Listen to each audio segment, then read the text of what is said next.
Welcome to Voices in Leadership, live streamed worldwide from the Leadership Studio at the Harvard T.H. Chan School of Public Health. I'm Dean Michelle Williams.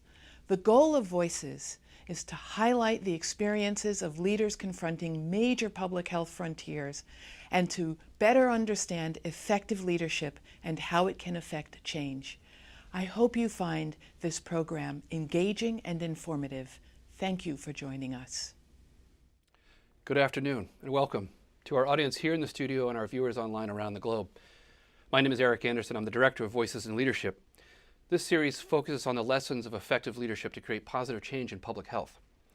And this event takes place in the Leadership Studio, where the programs and related content have received over 4 million views to date and counting. Today, we host a discussion entitled Practical Ways to Confront Hyper-Partisanship in Health with Professor Kim Leary and Governor Jay Nixon. In 2008, Jay Nixon was elected the 55th governor of Missouri with the highest margin of victory for a non-incumbent governor in 44 years. In 2012, he was re-elected, making him one of only 3 governors in Missouri to serve 2 full consecutive terms in office. Governor Nixon earned a national reputation as a fiscal conservative, fighting for Missouri's working families and stronger, safer communities. He took unprecedented action to end all forms of discrimination, protected the civil rights of women and minorities, and promoted equal opportunity for all. Under his leadership, the state made historic investments in helping Missourians with developmental disabilities lead healthier, safer, and more productive lives. His compassionate and effective leadership in the aftermath of a deadly tornado that struck Joplin in 2011 serves as a national model for disaster response. And as Attorney General, Nixon's lawsuit against Big Tobacco resulted in settlements worth billions of dollars. Before I turn this discussion over to our moderator, Professor Kim Leary, please join me as we welcome Governor Jay Nixon to the Voices in Leadership series at the Harvard T.H. Chan School of Public Health. Thank you. Welcome, Governor. We're delighted to have you here. Thank you. It's a pleasure. You know, every headline, nearly every headline that we see reflects the hyper-partisan ecosystem that we're in right now. You're a Democrat, but you have served, have an exemplary record in what has traditionally been a red state. Can you tell us some of the practical lessons, let's just get right into it, for being able to mitigate and work within that partisan ecosystem that we have right now? Yeah, I served the entire 8 years as governor with 2/3 of the opposite party controlling both the House and the Senate. And one of the records I'm most proud of is I have a record of the most bills vetoed that I held the veto, sustained the veto, 279.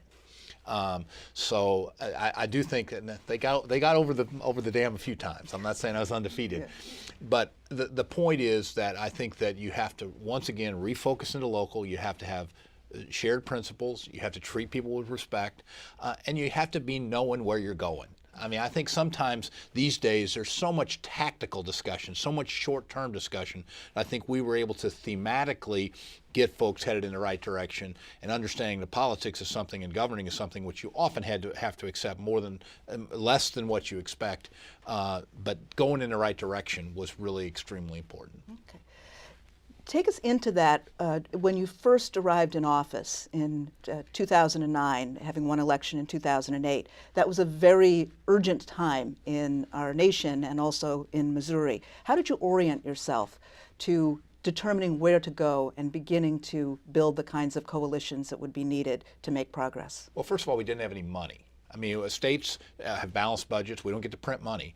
And so on the first day in office, I had to let go 800 employees and cut the budget by $200 million. By the time we were then 15 months into that, we had downsized the state workforce by over 5,100 people and taken $1.5 billion out of the base budget. So to do that requires a lot of cooperation. And quite frankly, legislators are not good at cutting budgets. Nobody comes to a Capitol to lobby for a cut. Ever, okay? Nobody hires a lobbyist to do that or even does it. So what we found was that the legislature was much more willing to appropriate money than we had money. So I had to use a strong, extraordinary power that Missouri governors have to restrict funds. Ended up that over that first term, the legislature appropriated almost $2.5 billion more than we had money. So I had to carve that budget myself. When the money's not there as governor with the restriction authority, you had to do that. And I think being collaborative in that and explaining that, at least behind closed doors so that when they went out and criticized me, they did so in a professional and not a personal way. The other thing I did right after I got elected, I brought all the leadership of the legislature over, and I said there's going to be 3 rules when you deal with Nixon. They're not complicated. We're not going to yell and scream in meetings. If anybody wants to yell and scream, my office has a nice porch out there. You can go out there and scream at the Missouri River. I don't care. Number 2, we're going to be honest with each other. And number 3, if we are in here working on something that's difficult and we're checking where folks are, if you share that information with the press before we all agree it should go, then you're going to get put on Survivor Island. And one time I did have to leave the speaker out of the office for about 3 months, and it was a glorious 3 months, I should know. But I think setting down some basic human rules. And then the other thing I did was make sure that when I was in a legislator's district that I had them with me, regardless of party, regardless of whether they were far the measure we were talking about. I remember like yesterday going to an area in which a legislator had voted against a bill, but it was a good bill. I signed it. We go to the area. We're having a press event. We're talking about it. And I say, I want to thank the legislature for passing this bill, even though the member that was there voted against it. And you know, you would not have known from his comments that he voted against that bill.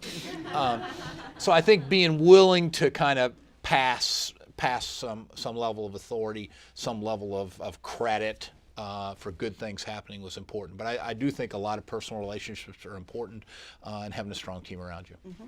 So it does sound like that informal authority, the trust that you built, the credibility was quite important, along with some human rules of the game. Would that be fair to say? I think personal credibility is exceptionally important. Duplicity is rampant in politics. And the edges of it. And I understand the language of politics very well. I mean, people don't say yes and no that much. But I do think that level, people knew that if I said I was going to do something, I would do it. People knew if I promised to them or others that I would do something, I would do it. And I think it took a while for people to understand I really meant what I said sometimes. But once we got to that point, I remember the chairman of appropriation of the Senate came down one time. He said, I just came from a caucus meeting. I tried to explain to them how when we criticize you or yell at you, it doesn't bother you. It inspires you to stay in the position you're in. I'm trying to explain to these guys that they're motivating you the wrong way. And being real competitive. I think it's a competitive world out there, and I think people understood that there were teeth behind my smile. Okay. Okay. Well, I mean, there's times when you have to have friends, and not everybody's a friend, and you have to have people that in a given moment. That's the other thing. If somebody's against you on one thing, I think far too many people say, well, they weren't with us on that deal, or they voted against this, or they weren't helpful there, or they criticized that, and then they break down communication with that person for the next 1 year, 2 year, 3 year, 4 year. Every vote's a different chance. Every issue's a new deal. I mean, I was like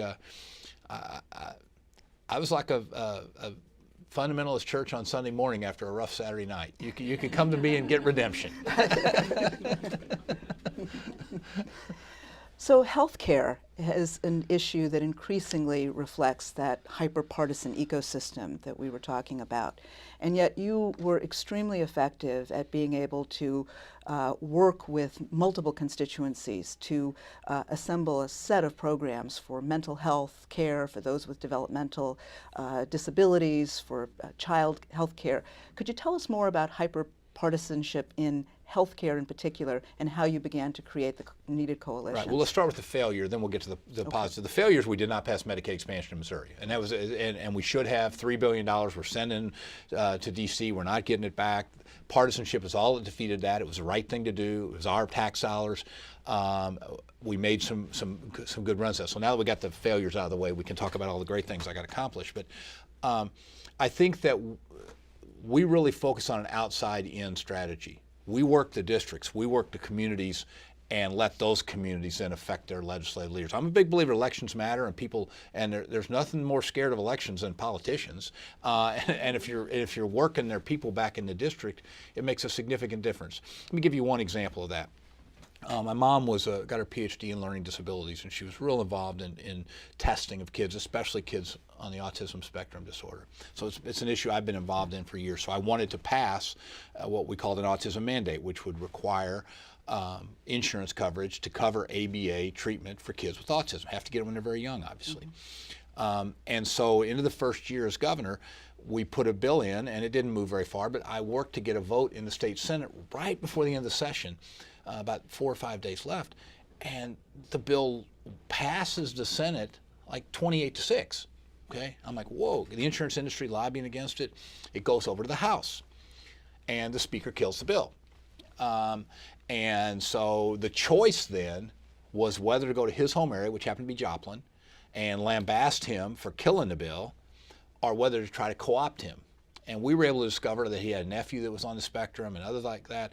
So we went down after the session was over and did a meeting at the Autism Center down there with the Speaker. Long story being short, instead of being negative, we were positive. That bill was passed in the first 6 weeks of the next session. And this morning in Missouri, 1.6 million people are covered by that insurance mandate with less than 0.1% increase in insurance rates. And more importantly, almost 4,000 kids are getting that treatment paid for because of that mandate each and every year. Mm-hmm. It sounds like one of the important lessons that you're underscoring for us is that behind the issue and behind the person is also a story. And it's helpful when you know that story. Yeah, and as I've said to other folks, especially with term limits, you find more and more that the legislators don't sometimes, these terms turn over so fast. I mean, we've got 8-year term limits, which really means 2, 4, 6 years before they're running for something else. They don't know their districts as well. So consequently, the meetings I had with legislators were most productive back in their districts.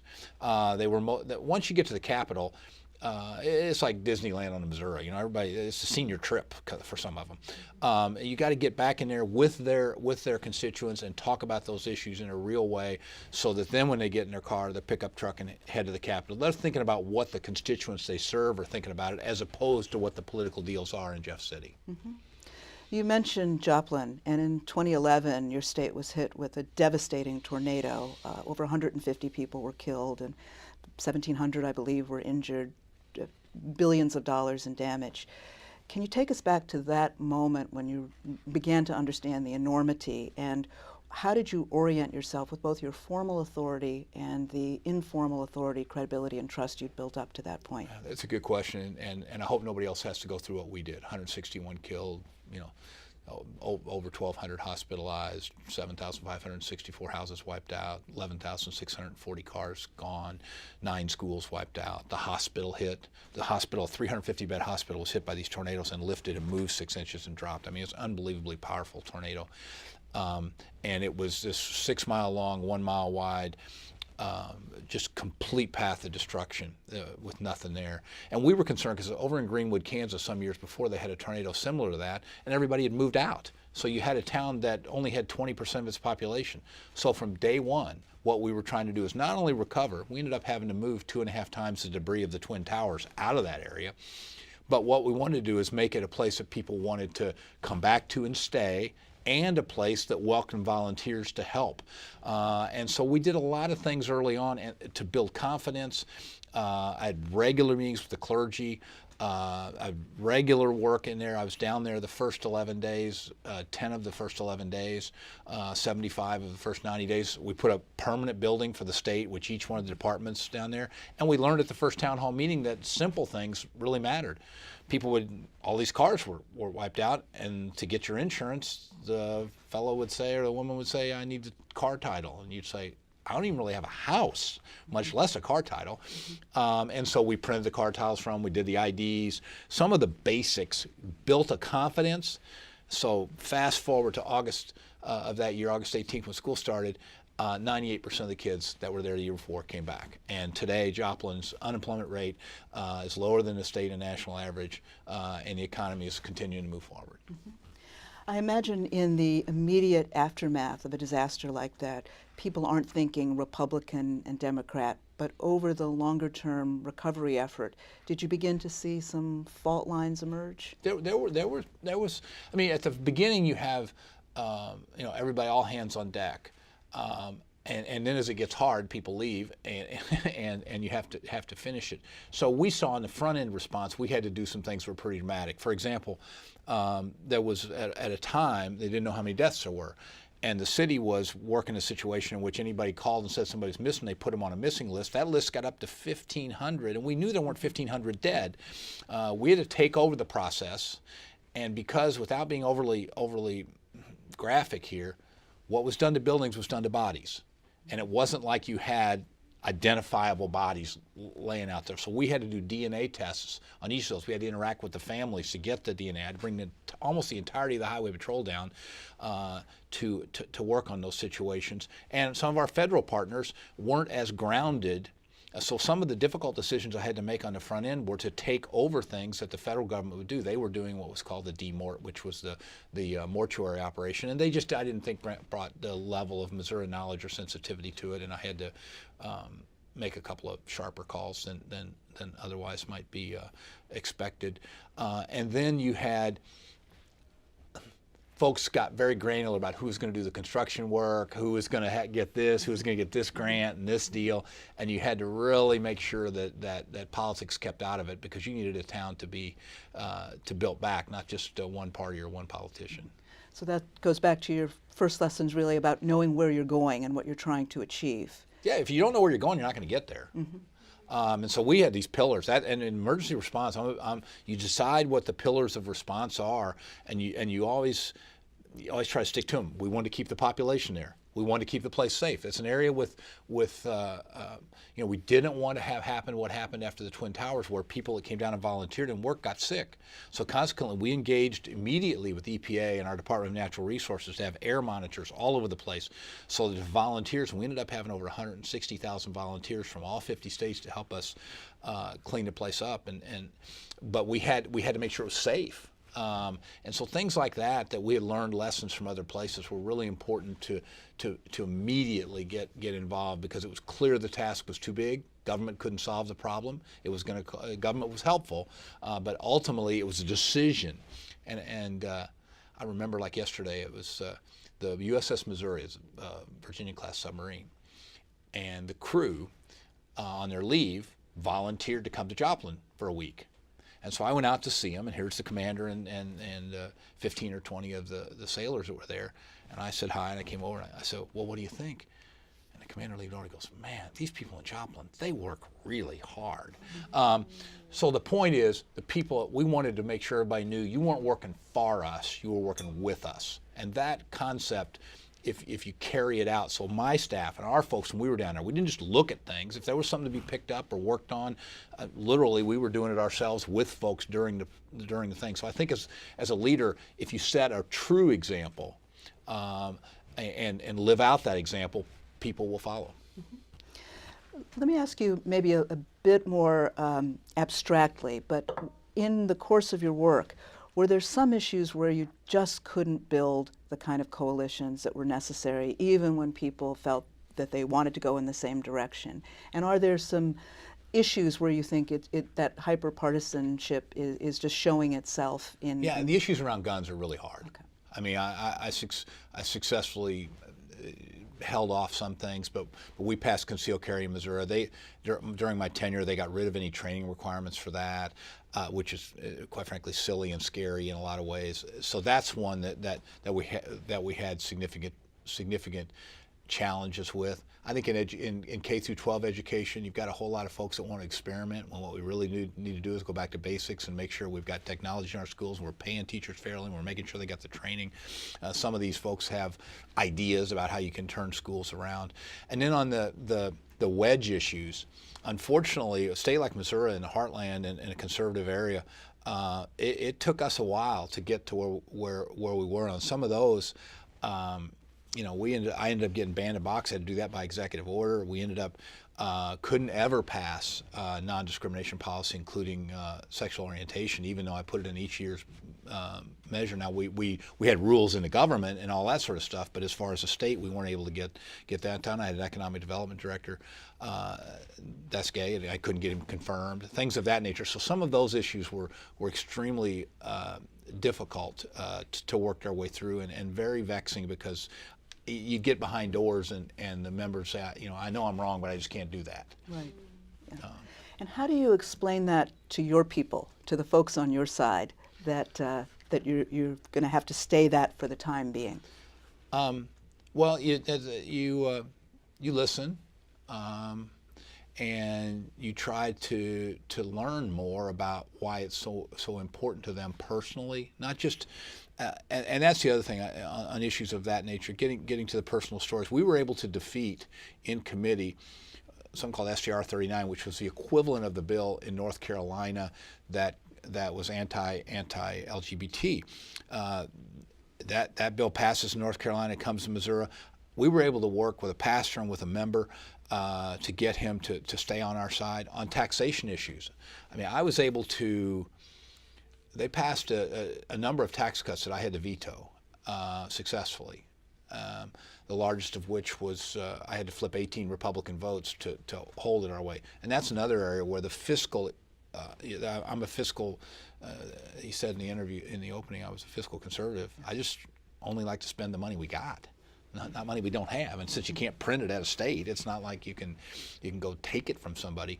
But so you had this situation which the legislature was appropriating $2 billion more than we had, but at the same time they were cutting taxes.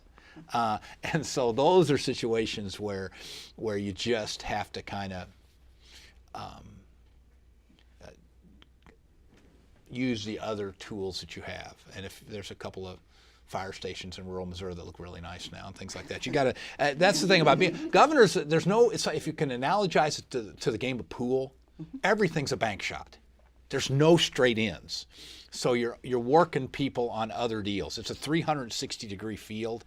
And so in situations where we're trying to put pressure on people, oftentimes the best pressure we had was not on the issue in front of them, but was on a secondary or subsidiary issue where we knew it was more important to them, and we had them in a position where perhaps they wanted something from me. Okay. Governor, what's the role of the media right now in the hyper-partisan ecosystem that we're in? I think you look at it two ways. I mean, first of all, much of the political coverage has turned into national, and much of the thematic discussion is national. And you are at the same time seeing the death of local press, especially print press. So there's no rewards for doing good, and if you say something bad about somebody, you can guarantee you'll get ink. And that is not productive to get things done. And I think it's just horrific how much the budgets have been cut from local newspapers. It's amazing how little money there is for those types of local media. So we tried to really service them and give them tips and give them.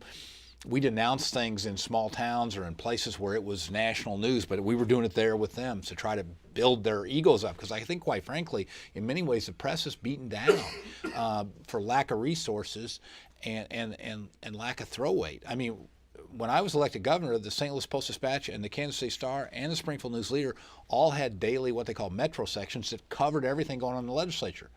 By the time I finished, none of those papers had that. Two of the three had not gotten rid of, or one of the three had gotten rid of their Jefferson City correspondent even, and they were living off the wire or other things. So the bottom line is we tried to help them with the resources, and my press secretary found that we were providing a lot more service to them than quotes. If they needed information or research on something to do it, we were doing that for them to help them along the way. And I think we had enough credibility with them. My press secretary was an amazingly good guy, and still is, I assume. I haven't seen him this week, but I mean, the point is you serve them. You don't. I think that's one of the things people don't understand. They see press as kind of a different force that you're either for or against. When you're a governor, they're doing a study on the mortality of what the car wreck numbers look like this year. How many people died in car wrecks? How many didn't? What kind of accidents were there? Well, you've got that information.